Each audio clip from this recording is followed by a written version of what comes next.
Hoy vamos a hablar otra vez, hasta parece que Santiago conoce nuestras vidas,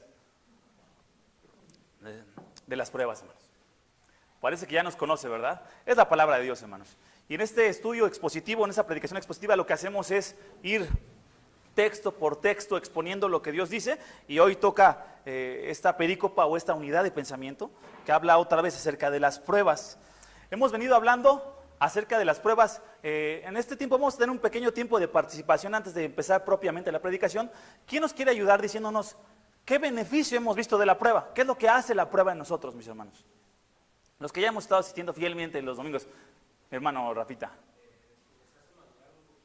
nos hace madurar. Y ese concepto de madurar, o ese concepto del cristiano íntegro, ¿cuál es? Según nos ha dicho Santiago. Sí, la enseñanza nos hace madurar, tiene razón mi hermano Benito. Ahora, pero pregunto, ¿cómo es ese cristiano que está madurando? ¿Cómo es él, ese hombre, esa mujer que está madurando? Más paciente, porque la prueba produce paciencia. Decíamos que la paciencia o la perseverancia durante la prueba. ¿De qué otra manera se ve el cristiano que está siendo madurado en la prueba, mis hermanos? Depende más de Dios. ¿Y qué decía Santiago en la primera en Santiago 2, 1 de 2 al 8, que platicamos 2 al 5? Decíamos que nos hace un cristiano más completo, más íntegro, más maduro, más semejante a Cristo. ¿Se acuerdan? Las pruebas nos están haciendo más semejantes a Cristo, nos están completando. Esa es la idea de integridad o de esa madurez o esa perfección, algunos lo traducen así. Entonces la prueba nos está haciendo más como Cristo, nos está haciendo crecer. Ya he podido platicar con algunos hermanos estas semanas que han pasado, con algunos hermanos, y me han platicado todos, sin variar, acerca de las pruebas que están pasando. No ha habido un hermano con el que yo haya platicado últimamente que no me diga, yo no paso por pruebas. Todos hemos estado pasando por pruebas y vemos que Dios tiene un propósito de llevarnos a la madurez, a ser más como Cristo. La semana pasada platicábamos que el que se debe de gloriar, si de algo te debes de jactar o enorgullecerte, ¿qué dice Santiago? ¿En qué debe ser? En el Señor. Dice, aquel hermano de humilde condición, el que tiene poco, ¿verdad? Dice, gloríese ¿en qué? ¿Se acuerdan? En la alta posición que tiene en Cristo. Jáctese en eso. Y el que tiene mucho, jáctese en su humillación, en que fue humillado o será humillado. Porque esa humillación nos trae más hacia Cristo. Es lo que hemos visto. Y ahora vamos a abrir nuestras Biblias para seguir con el pensamiento de Santiago. Y vamos a abrirle en Santiago 1, 12 al 16. Abran sus Biblias o véanlo aquí enfrente. Abran sus Biblias, porque ya me di cuenta que no traigo el texto completo. Les recuerdo, estamos utilizando la Biblia de las Américas, así que si trae Reina Valera, léalo también. Síganme con su mirada, pero va a encontrar algunas palabras o algunas oraciones, algunos cambios sintácticos en las oraciones. Entonces yo lo voy a leer en la Biblia de las Américas, síganme. Los que ya hayan traído su Biblia de las Américas, bueno, va a ser más cómodo para ustedes seguirme. Quienes tengan sus Biblias electrónicas ahí, píquenle y cambien a la Biblia de las Américas. Muchos ya traen, entonces cambia la Biblia de las Américas para que sea más sencillo seguir la lectura. Dice así: bienaventurado el hombre que persevera bajo la prueba. En la Biblia de las Américas, por favor, los que tengan Reina Valera, ahorita les voy a explicar por qué digo prueba. Pero dice así: bienaventurado el hombre que persevera bajo la prueba, porque una vez que ha sido aprobado, recibirá la corona de la vida que el Señor ha prometido a los que le aman. Versículo 13, que nadie diga cuando es tentado, soy tentado por Dios, porque Dios no puede ser tentado por el mal y Él mismo no tienta a nadie, sino que cada uno es tentado cuando es llevado y seducido por su propia pasión. Versículo 15, después cuando la pasión ha concebido, en la Reina Valera van a ver concupiscencia, aquí dice pasión, ha concebido, da a luz el pecado, y cuando el pecado es consumado, engendra la muerte. Amados hermanos míos, no os engañéis. Vamos a orar, hermanos, para que Dios nos guíe, nos ilumine, nos haga entender. Vamos a dirigirnos a nuestro Señor. Padre bendito, gracias porque pudimos exaltarte cantando. Gracias porque nos recuerdas a través de la alabanza, de las letras de esta alabanza que cantábamos, que la gloria es para ti, porque nos rescataste. La gloria es para ti porque aquí estamos reunidos. Tú llévate, Señor, el mérito y toda la honra por lo que has hecho por nosotros. Si no fuera por ti no estaríamos aquí. Gracias por el sacrificio de Cristo. Gracias por habernos salvado. Hoy te ruego, Señor, de todo corazón te pido que nos dé sabiduría como tú nos has enseñado en Santiago, que si te pedimos con confianza, tú nos vas a dar sabiduría para las pruebas. Así que te ruego sabiduría para nuestras pruebas. También te suplico guía para esta prédica, Señor. Tú sabes que soy limitadísimo, pero confío en ti, Señor. Confío en que tú eres omnisciente, omnipotente, que tu Espíritu dirige. Dirige a los corazones, dirige las mentes de mis hermanos que están aquí sentados. Tú, Señor, redarguye si hay pecados que confesar, que sea en este momento delante de ti, Señor. Si hay algo que está estorbando delante de ti, que sea este momento, siempre podemos venir ante ti. Confiamos que tú eres fiel y justo para perdonar nuestros pecados y limpiarnos de toda maldad. Gracias, Señor, porque ya Cristo hizo la obra y tus hijos ahora no tenemos nada de qué avergonzarnos, porque Cristo murió por nosotros. No permitas que ninguno de los que estamos aquí nos alejemos avergonzados de ti, sino al contrario, arrepentidos y humillados delante de ti, gozándonos de tu perdón y tu gracia. Te ruego, Señor, que nos guíes esta mañana. Gracias por tu palabra y dirígenos, te lo pido en el nombre de Cristo. Amén. Vamos a iniciar con la exposición del día de hoy. Ahora sí les voy a poner los versículos en la Biblia de las Américas y vamos a comenzar con el versículo 12. Dice: bienaventurado el hombre que persevera bajo la prueba. Al puro estilo de Jesús en el Sermón del Monte en Mateo 5, Santiago, y lo precioso de este libro de Santiago, ustedes ahora que lo lean y lo estudien, ahora que estemos estudiando las prédicas, este libro de Santiago, Santiago el hermano de Jesucristo, utiliza mucho de la enseñanza de Jesús. Se ve que estuvo en un contacto íntimo con todas las enseñanzas de Jesús, y vamos a ver muchas notas que nos hacen ver que él evoca las enseñanzas de Jesús para enseñarnos a nosotros. Entonces usa él la misma fórmula que Jesús usó en Mateo 5, las bienaventuranzas. Dice: bienaventurado el hombre que persevera bajo la prueba. Bienaventurado significa feliz, dichoso, muy feliz. El hombre que persevera bajo la prueba, este hombre ha encontrado en Dios, y no en la prueba, no en la circunstancia, ha encontrado en Dios la felicidad suprema, aún en medio de las pruebas. Bienaventurado eres si estás pasando por pruebas y perseveras, porque tu felicidad ya está cambiando. Si antes era tu felicidad lo que estás viviendo y que las cosas se ajustaran de acuerdo a tu plan, ahora empiezas a entender que la felicidad suprema está en tu Señor. Puedes estar sujeto a diversos conflictos, sufrimientos, dificultades y cualquier clase de aflicciones, pero eres feliz porque conoces al Señor personalmente. Anoche estábamos platicando en la clase de teología propia que hay una diferencia abismal entre conocer de la Biblia a conocer a Dios. Es bien diferente, lo voy a repetir. Una cosa es conocer la Biblia y conocer hasta teología o textos, no sé cómo decirlo, cómo llamarlo. Conocer bastante de la Biblia. Otra cosa bien distinta es conocer a Dios. Cuando conoces a Dios personalmente, y ponemos un ejemplo que daba el hermano A.W. Tozer en la clase que estábamos ayer estudiando, decía: yo puedo decirles que conozco al presidente, y sí lo conozco, a Peña Nieto, en la tele, ¿verdad? Pero me entienden que no tengo una relación con el presidente, nunca, jamás he platicado con él, jamás he estrechado su mano. Es diferente con Dios, es así. Yo puedo conocerlo de lejos, tener datos de Dios, decir así es Dios, saber bastante de Dios, o saber poco de Dios, pero decir estos versículos me decían uno o dos, los conozco. Otra cosa es muy distinta decir: yo conozco a mi Señor. Yo conozco a mi Señor que ha estado conmigo en las pruebas. Yo conozco a mi Señor que me ha levantado, me ha dirigido, me ha fortalecido en las situaciones más difíciles. Yo conozco a mi Señor que siempre que he pasado por pruebas difíciles ha estado conmigo. Yo conozco a mi Señor que cuando pasa la prueba veo cómo ha habido un propósito precioso por el cual Dios me ha pasado a través de esa prueba.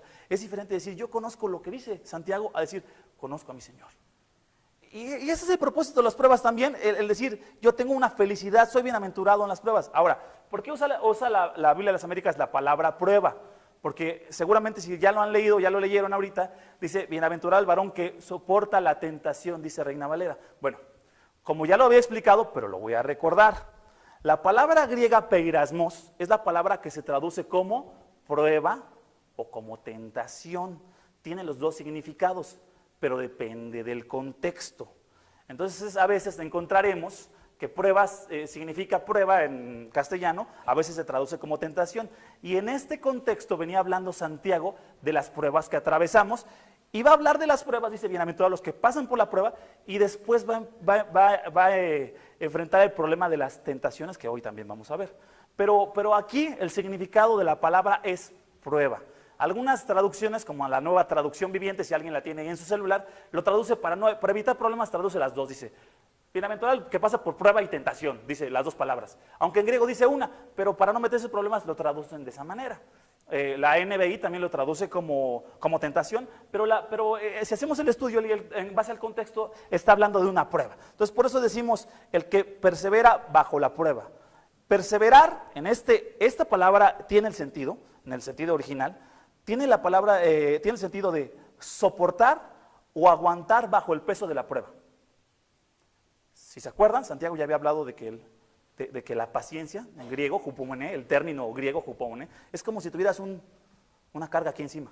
Bueno, esta palabra tiene la misma raíz y significa soportar o aguantar bajo el peso de la prueba. Cuando estás en la prueba, sientes una carga bien fuerte, es real. Dices, ¿qué voy a hacer? ¿Cómo me voy a manejar? Es difícil, no tienes sabiduría y se la tienes que pedir a Dios, como lo hemos visto. Pero esta palabra dice, bienaventurado el que soporta esa carga bajo la prueba hasta que Dios quiera.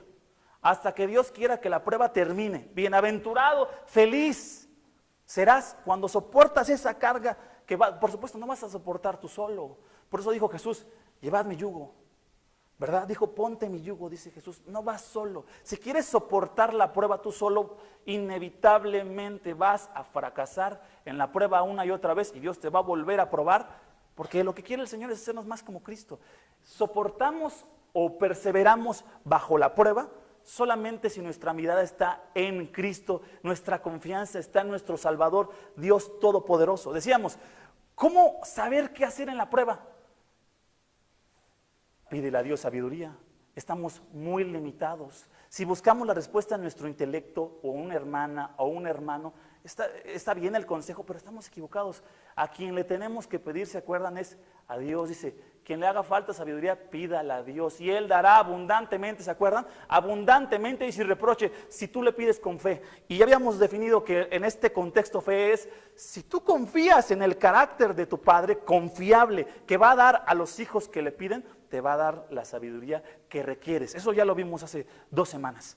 Entonces necesitamos sabiduría y solamente viene de Dios. Necesitamos soportar y solo podemos soportar si viene Cristo con nosotros. Ahora, bienaventurado el hombre que persevera bajo la prueba. Fíjense lo que dice, interesante, en la Biblia de las Américas. Porque una vez que ha sido aprobado, esto quiere decir literalmente, una vez que pasas la prueba, esto quiere decir literalmente, una vez que Dios te pone la paloma, ¿verdad? Por decirlo así, que ya te aprobó Dios, una vez que Dios te ha aprobado, que resistes cuando pasaste la prueba, dice, recibirá la corona de la vida que el Señor ha prometido a los que le aman. Entonces vamos a tratar de aclarar, Dios te pasa por una prueba y si soportas, bienaventurado eres, si soportas con el Señor, bienaventurado eres porque recibirás algo. Dice ahí, recibirá la corona de la vida que el Señor ha prometido a los que le aman, los que soportan la prueba.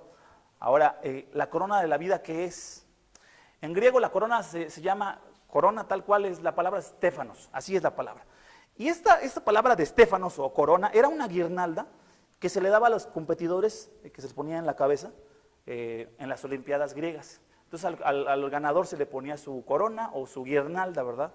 En señal de que había acabado la carrera o en señal de victoria. Después el uso de estas guirnaldas cambió para usarla los reyes y se hicieron guirnaldas pues ya no ya no son plantas, sino ahora eran de oro para que no fueran, para que no se deshicieran, para que no se marchitaran, y las usaban los reyes. Entonces eran un signo de realeza. Por lo tanto, Santiago, al hablar de esta palabra, la corona de la vida, está diciéndonos que es un signo de recompensa y de victoria. No está hablando en este texto, en este contexto, que Dios te va a coronar con algo físicamente. En este texto no está hablando de eso. Hay otros textos donde nos habla que recibiremos recompensas, pero aquí está hablando de una corona simbólica que habla de recompensa y victoria. Ahora, Una interpretación probable, porque precisamente en esta palabra, corona de vida, una interpretación probable es que se refiere a la vida eterna que reciben los que ya son salvos. Escúcheme bien, no estoy diciendo que alguien recibe la vida eterna por ser obediente, porque sabemos que la vida eterna no se recibe por las obras, sino por gracia a través de la fe, eso lo sabemos. Sino, estoy diciendo que no se la gana el cristiano, sino que demuestra lo que es por medio de su perseverancia y las pruebas. ¿Se acuerdan de la parábola del sembrador? El único que da fruto, ¿quién es, mis hermanos? El único es el cristiano. Y el que se ve que es aprobado o probado, o el que da fruto, el que persevera en la vida cristiana, es el único en que cayó la semilla en tierra fértil. Los demás no dan fruto. Por eso una interpretación posible es que Dios va a dar esta corona de la vida a los que de verdad aguantan las pruebas en el Señor, porque eso se probará que de verdad eran creyentes. Hace unos días platicaba con un amigo que me decía de alguien, es cristiano, me decía, de alguien.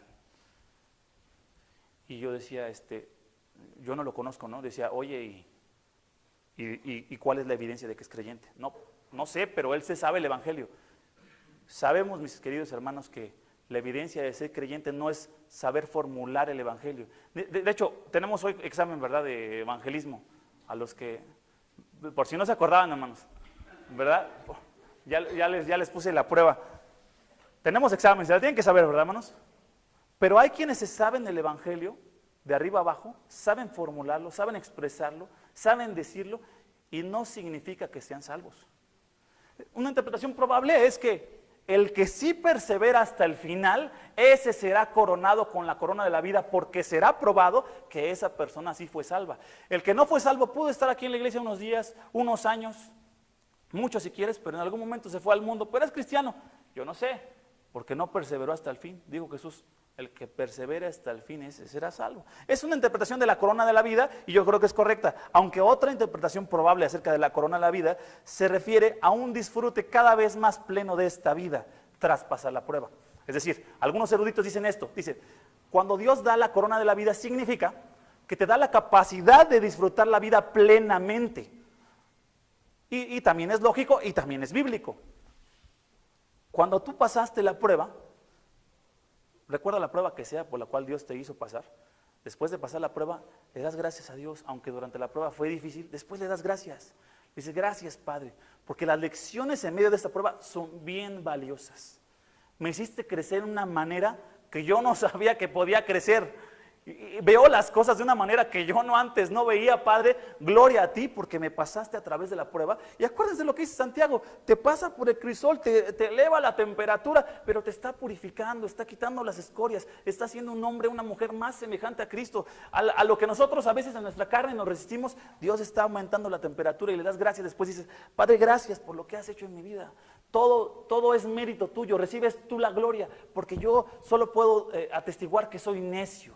Solo puedo atestiguar que aún teniendo un Padre celestial, no te honro como yo debería. Entonces doy gracias a Dios por medio de las pruebas. Entonces, esta interpretación es que se refiere al disfrute cada vez más pleno de la vida tras pasar la prueba.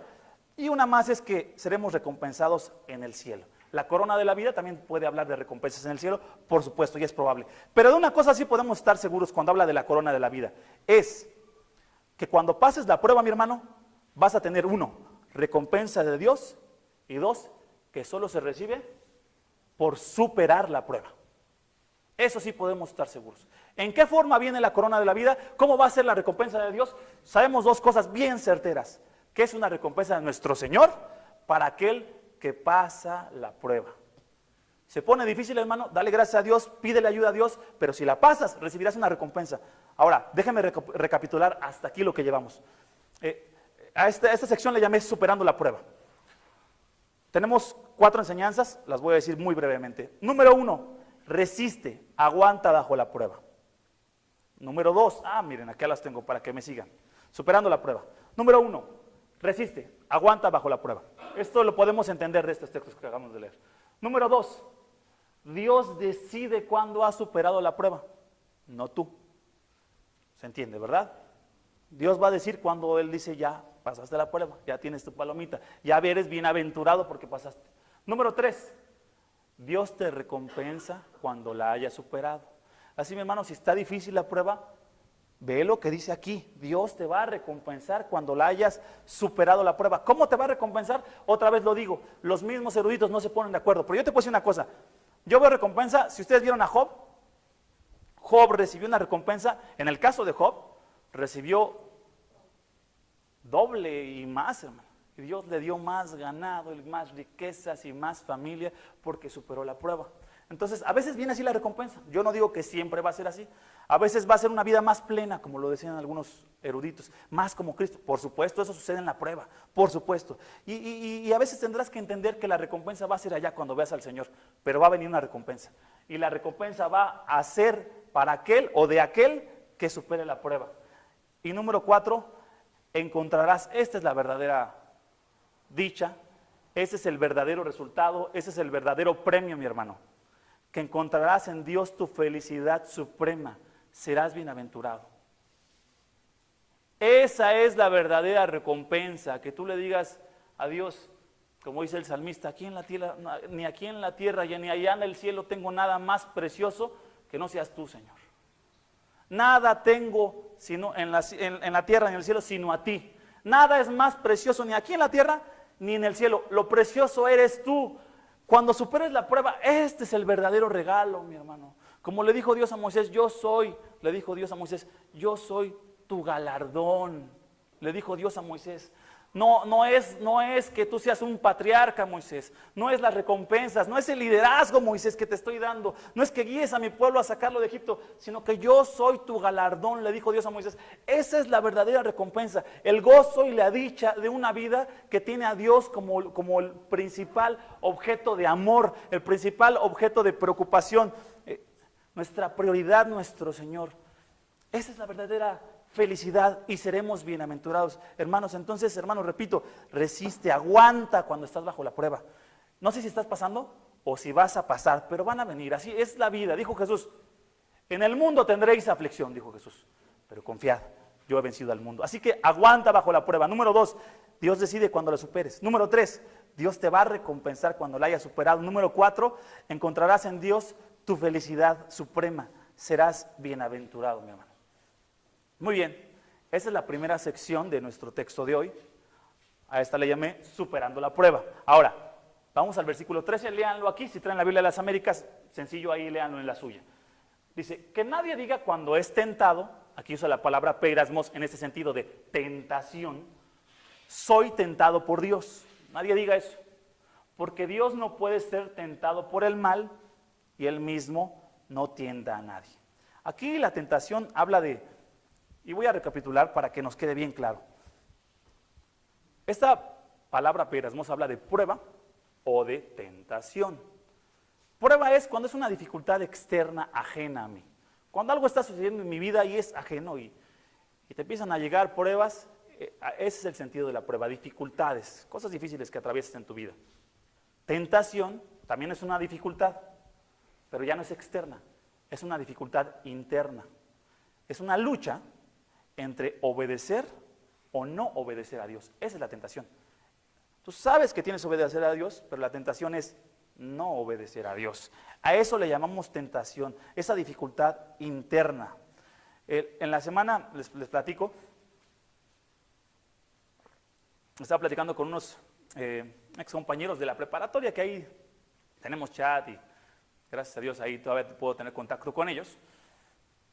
Pero uno empezó a hablar mal de Dios, hermano. Y pues él sabe que yo trabajo en la iglesia. En realidad ya sabe, ¿no? Y yo ayer leía precisamente para la tarea de la maestría leía las bienaventuranzas que dice Jesús, bienaventurado cuando por mi causa os vituperen. Decía, gracias por tu palabra, Señor. Sí, yo callo, ¿verdad? Pero cuando empezó algo así usó un término que decía mi amigo, ¿cómo es posible? Parece que vivimos en la época de nuestros ancestros para andar creyendo en Dios y que así unos argumentos. Híjole, hermanos, a mí me salió el orgullo de orgulloso, no crean que de. Entonces ya le iba a decir, ya iba yo a empezar a responder. Dije, le voy a hacer ver sutilmente su ignorancia, según yo, ¿no? Y que sus argumentos no tienen lógica. Ya iba a empezar, dije, no. Y en ese momento como si Dios me hubiera hablado, no me habló al oído, pero el Espíritu nos recuerda su palabra y me dice, a ver, no me lo dijo así, ¿verdad? Pero yo lo trato de interpretar para ustedes. A ver, ten misericordia, ten compasión. Esta persona está por irse al infierno, no conoce a Cristo, ten compasión de él. Y esto sí lo recordé, recordé cuando Jesús recorría las ciudades y las aldeas, Mateo 9, dice, y al ver las multitudes, dice Mateo 9:36, dice, tuvo compasión de ellas, porque estaban desamparadas, dispersas como ovejas que no tienen pastor. Dije, ay Señor, ese eres tú, ese es tu ejemplo, y yo ya venía a hablar y a responder. Y luego recordé Colosenses 3:12, entonces como escogidos de Dios, en la Biblia de las Américas, santos y amados, revestidos de tierna compasión, bondad, humildad, mansedumbre y paciencia. La tentación está entre, sale Luis orgulloso y le hace casi caer, te voy a callar la boca. Ese es el Luis que está tentado a enaltecerse en su orgullo tonto y necio y loco, o buscar el camino de Dios y decir, tengo que tener compasión, tengo que tener tierna compasión, bondad hacia esta persona, humildad, mansedumbre y paciencia y amarlo porque es una persona que no conoce a Cristo. La tentación es así, mis hermanos. Me di cuenta que estaba tentado a ser soberbio, sentirme superior, pagar mal por mal, ¿no? Mal WhatsApp por mal WhatsApp, ¿no? Ahí te respondo otro, ¿no? Y hasta mensaje de voz.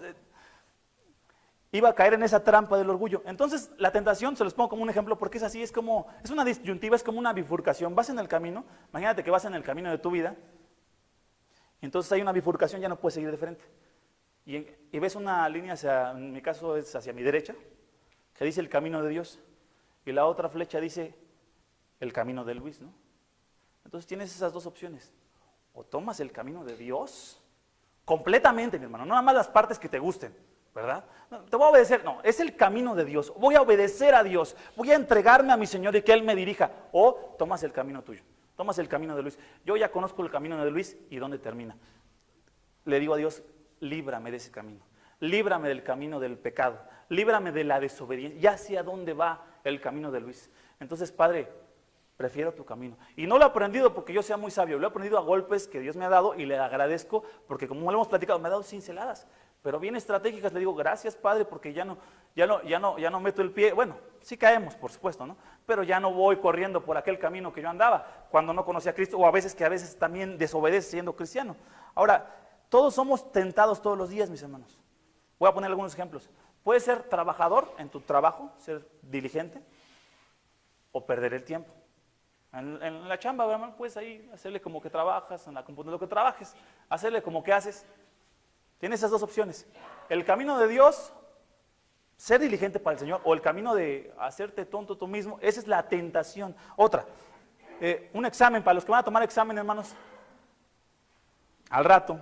Por eso dije, voy a poner este ejemplo. Responder lo que sé, ser honesto, o ser deshonesto y copiar. Tengo dos, ¿verdad? Simplemente no tiene ni siquiera que ver conmigo, es un examen que no va a tener valor curricular, pero es una de dos. ¿Soy como mi Señor me ha enseñado a ser o soy como Luis quiere ser? Sigo el camino de la carne. Es una disyuntiva, ahí está la tentación, esa es la dificultad interna. Ahora, responder una ofensa con otra ofensa o pagar bien con mal. Guardar rencor o amar al enemigo. Tenemos siempre esa disyuntiva, siempre hay tentaciones todos los días en nuestro camino. Todos los días encontramos una bifurcación, ¿verdad? Una Y, obedecer a Dios o andar en la carne. Bueno, entendiendo qué es la tentación, dice otra vez ese texto. Que nadie diga cuando es tentado, cuando se encuentra con esta disyuntiva, soy tentado por Dios. Nadie es tentado por Dios. Él no es el que te pone esa disyuntiva entre obedecer y no obedecer. Las pruebas tienen un fin positivo, ser perfeccionado, ser cada vez más semejante como Cristo. Pero las tentaciones tienen un fin negativo, que caigas. Repito, las pruebas, ya lo hemos visto, tienen el propósito de Dios de que te vaya perfeccionando. Pero las tentaciones tienen el fin de que caigas, de que tomes el camino del pecado. Y al ser el elemento vinculado con el pecado, no pueden ser originadas en Dios las tentaciones. Al ser el elemento, repito, vinculado con el pecado, no pueden ser originadas en Dios las tentaciones, porque Dios no peca, Dios es santo. Nadie puede culpar a Dios. Que nadie diga cuando es tentado, soy tentado por Dios. Lo que está haciendo este hombre, este interlocutor con el imaginario con quien está hablando Santiago, está diciendo, yo soy tentado por Dios, es la culpa de Dios. ¿Qué es lo que le pasó a Adán, hermanos? Cuando cayó, dice, pues la mujer que tú me diste, ¿no? Ella fue la que me dio la manzana, o no sé qué fruto haya sido, ¿verdad? El fruto que haya sido, ella me dio la pera, lo que haya sido, el fruto prohibido. Ella me lo dio. No creo que haya sido pera, pero ella me dio el fruto prohibido. Y ¿qué estaba haciendo Adán? Primero le echa la culpa a ella, ¿no? Como muchos maridos, ¿no? Mi esposa.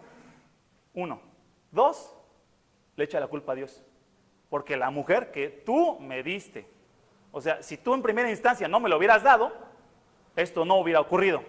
La caída no se hubiera suscitado en primera instancia. Entonces, por eso dice Santiago, cuando seas tentado, no le eches la culpa a Dios de que Él te puso en esa situación. Porque sí tendemos en nuestro egoísmo, en nuestra carne, a echarle la culpa a Dios en muchas formas, a atribuirle a Dios nuestra responsabilidad. Es que ¿para qué me pones aquí, Señor? ¿No? Si ya sabes que soy pecador. ¿Para qué me pones estas circunstancias si ya sabes que yo no las paso? No es cierto.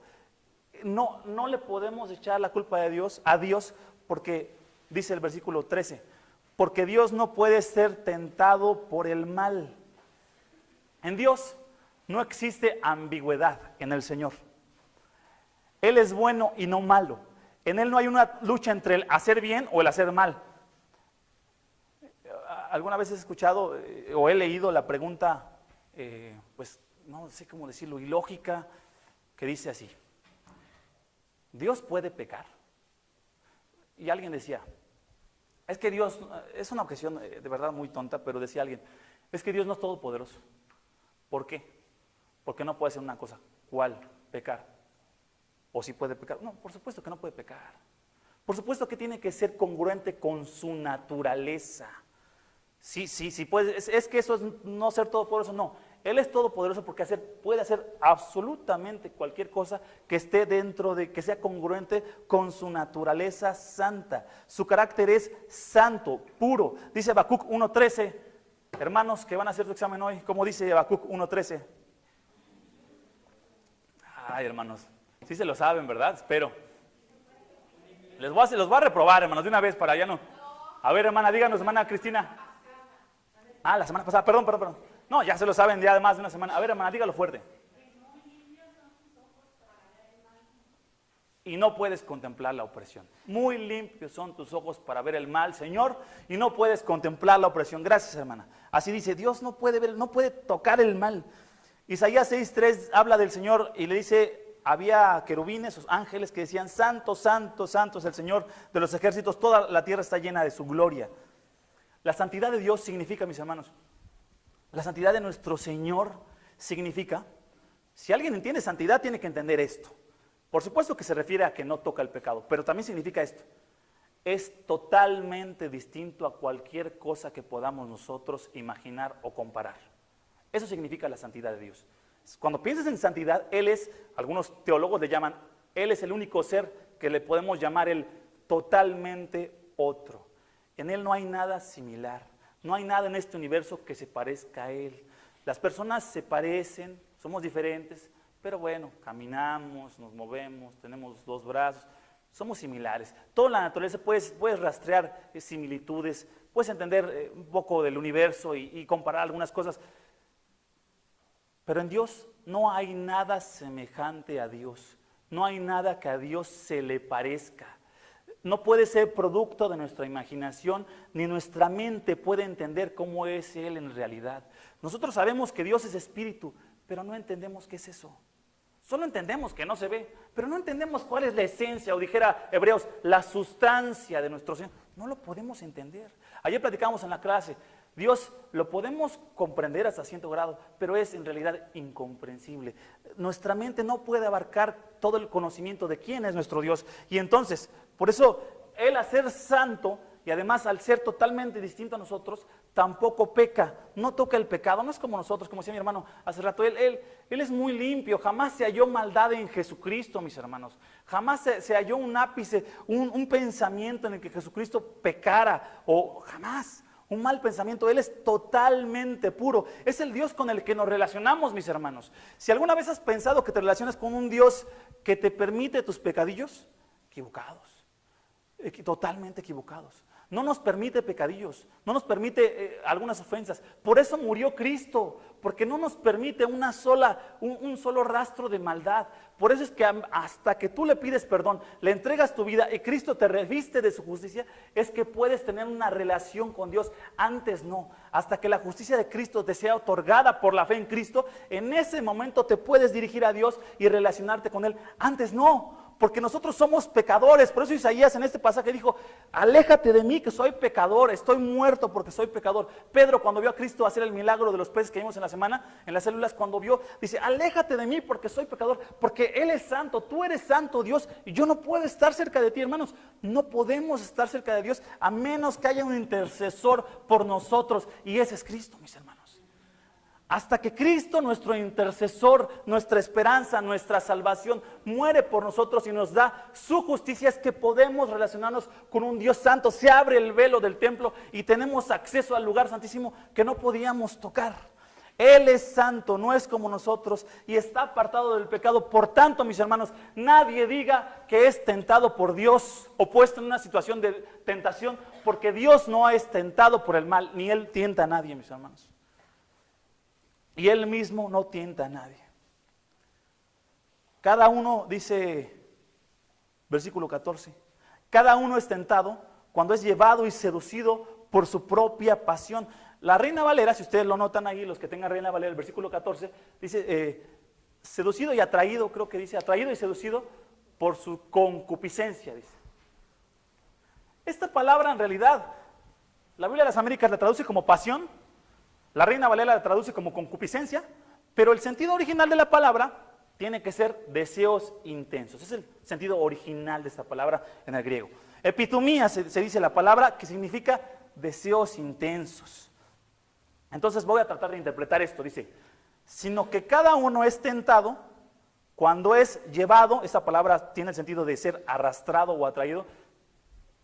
No me quiero alargar más, pero quiero decirles, hermanos, si ustedes, quiero que lo noten, en Santiago, lo vamos a hacer cada domingo en Santiago. La palabra de Dios está inspirada por Dios. Y los teólogos le llaman así, verbal y plenariamente. Esto significa que cada palabra y en su totalidad está inspirada por Dios. Por eso ustedes van a ver que vamos a poner bastante atención en cada palabra, porque si cada palabra está inspirada por Dios, tenemos que estudiar cada palabra que Dios dijo.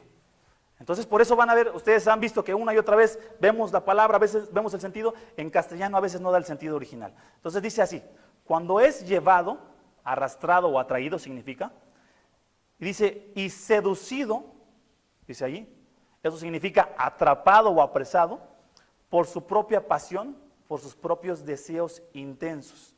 Cada uno es tentado, vamos a ver, esta traducción es una traducción literal del griego al castellano, según lo que estamos diciendo nosotros.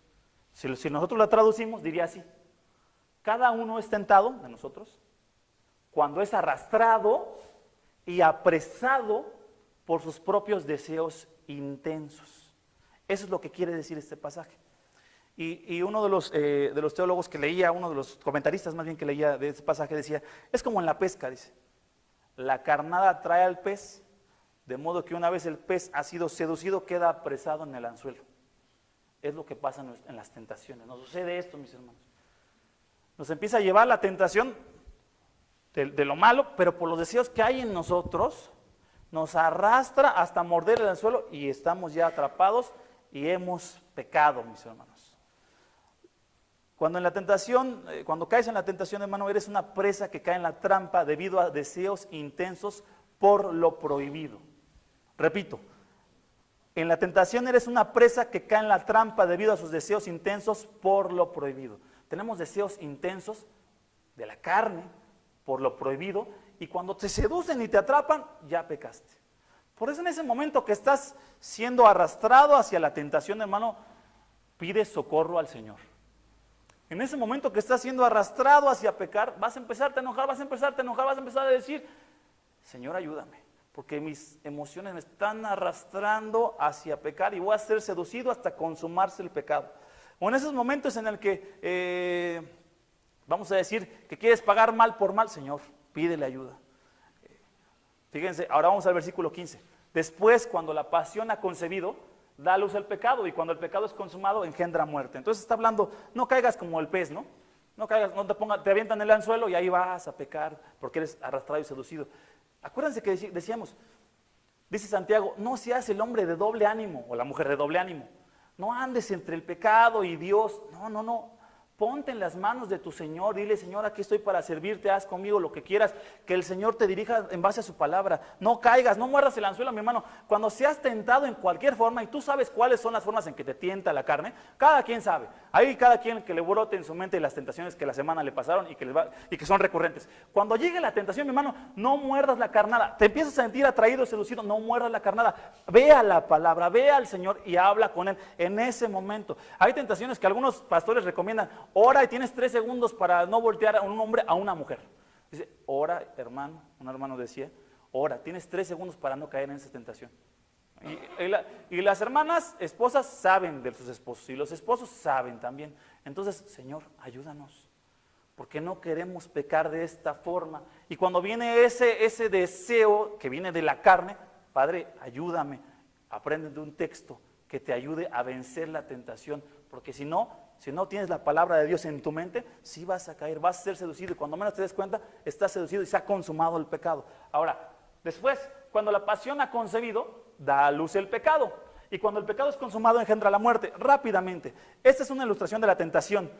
Toma el proceso de concepción, gestación y alumbramiento, es como un bebé. Aquí está tratando al pecado como un pequeño bebé del mal, ¿verdad?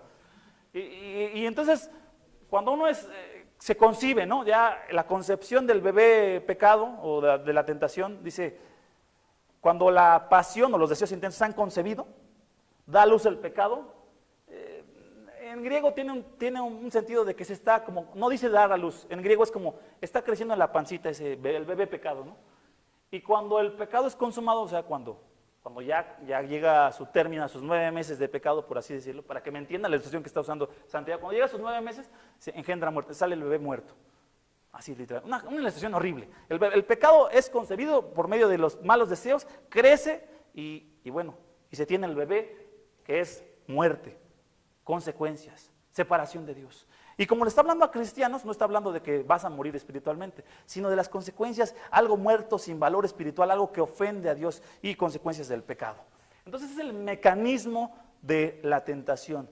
Y para recapitular rápidamente, vamos a ver el mecanismo de la tentación. En estos 3 pasos dice así. 1, dijimos, Dios es santo y no tiene relación con la maldad. 2, eres tentado debido a tus malos deseos. No por la culpa de Dios o por la de nadie más, ¿verdad, hermano? No le eches la culpa a nadie más. Eres tentado por tus deseos que están aquí, que conviven, están en la carne, ¿verdad? O están en ti. Y número 3, tus malos deseos te arrastran y te seducen para morder el anzuelo del pecado. Número 1, Dios es santo y no tiene relación con la maldad. De ahí partimos. No es por Dios la tentación. Número 2, eres tentado debido a tus malos deseos, no por la culpa de Dios o de alguien más. Ya deja de echar culpas. Mi hermano, mi hermana, no eches culpas. Es que yo soy tentado y caí porque no eches. Es que en la iglesia, aquel pastor, no es culpa del pastor. Es que en la casa es mi familia. Es culpa de tus malos deseos y le tienes que pedir ayuda a Dios para que no se conciba el pecado. Entonces, no le eches la culpa menos a Dios, ni es que tú me pusiste aquí. No le eches la culpa a Dios. Dios no te tienta.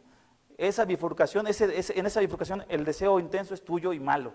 Número 3, tus malos deseos te arrastran y te seducen para morder el anzuelo del pecado. Mis hermanos, y concluyo con esto, dice 1 Corintios 10:13, no os ha sobrevenido ninguna tentación que no sea común a los hombres, o que no sea humana, dice la Reina Valera. Y fiel es Dios, que no permitirá que vosotros seáis tentados más allá de lo que podéis soportar, mi hermano. Fiel es Dios, fíjense, tiene que ver con la fidelidad de nuestro Dios, no contigo, no con que eres un gran soportador de tentaciones, sino que fiel es Dios, que no te dejará ser tentado más allá de lo que puedas soportar. Así que caíste, no es porque Dios te puso una tentación o te permitió caer en tentación más fuerte que lo que podías. No, eso es más fuerte que yo, Señor. No, Dios no te va a mandar algo que sea más allá de lo que puedas soportar, sino que con la tentación proveerá también la vía de escape o la salida, dice Reina Valera, a fin de que podáis resistir la gloria a Dios, mi hermano. Porque podemos resistir las tentaciones. Gloria a Dios por dos cosas el día de hoy. Porque vemos que a través de las pruebas, si las soportas, mi hermano, si cargas con fiereza tu carga que te está mandando Dios, obviamente de la mano del Señor, a disposición del Señor, que como dice Pablo, fortaleceos en el Señor y en el poder de su fuerza. Pasa la prueba, aguanta la prueba con el Señor. Tú solo no vas a poder. Entonces vas a recibir la recompensa, pero hasta que termine la prueba, y eso lo decide Dios, número uno. Y número dos, cuando venga la tentación, hermano, ya sabes cómo es el mecanismo. Empieza un deseo y ese deseo te va arrastrando, hasta que muerdas el anzuelo. No muerdas el anzuelo, hermano. En ese ínter, aprende este texto o apréndete algún texto bíblico que te ayude a lidiar con ese pecado o pecados o tentaciones que llegan a tu mente, a tu vista, a tus reacciones. Aprende, porque no te ha sobrevenido ninguna tentación que no sea común a ningún hombre. Y repito, fiel es Dios, está en su carácter fiel, que no permitirá que seas tentado más allá de lo que puedes soportar, sino que con la tentación proveerá también la vía de escape a fin de que podáis resistirla, hermanos. Gloria a Dios por esto y gracias a Dios porque la fuerza para resistir las tentaciones viene de Cristo, mis hermanos, y de que Él murió por nosotros y resucitó. No es más fuerte el pecado, no es más fuerte la tentación que Cristo, hermanos. No es más fuerte. Escuchen algo que leía, una frase que me encantó, decía algo así: no es más grande nuestro pecado que la gracia de Dios, hermanos. No es más grande. Sí somos pecadores, pero es más grande la salvación y la gracia de nuestro Señor en la cruz, que murió y resucitó. Y vamos a darle gracias por esto a nuestro Señor, vamos a darle gloria, vamos a orar.